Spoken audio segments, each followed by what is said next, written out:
शस्त्रसंधीच्या निर्णयावरून सामनातून केंद्र सरकारवर टीकास्त्र डागण्यात आलेले आहे। वीर सावरकरांचं अखंड हिंदुस्थानाचं स्वप्न पूर्णत्वास न्यायची संधी पंतप्रधान नरेंद्र मोदी आणि त्यांच्या सरकारनं गमावली अशी टीका सामनातून होतीये।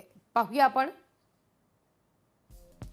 भारतीय सैन्यानं युद्धात आपल्या वीरांचं बलिदान दिलं, पण हाती काय पडलं हा सवाल सामनातून उपस्थित होतोय।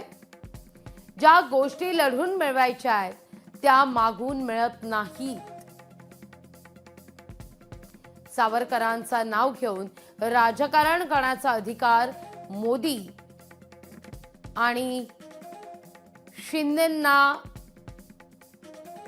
जो आहे तो त्यांनी गमावलेला आहे।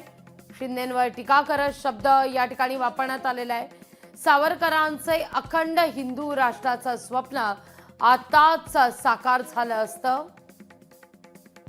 मोदी आणि त्यांच्या लोकांनी ती संधी गमावली आहे। सावरकरांना मानवंदना देण्याची तयारी भारतीय सैन्यानं सुरू केलेली होती।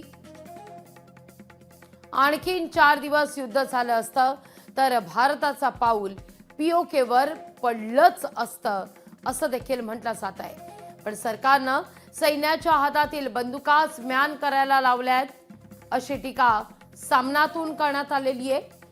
अखंड हिंदू राष्ट्र हे कोणी दान देणार नाही असं देखील सामनात म्हटलेलं आहे।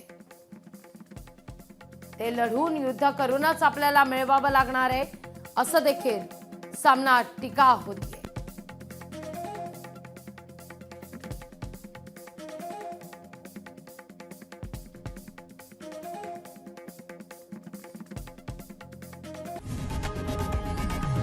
लोकशाही मराठी ऐका, पहा, जागरूक रहा।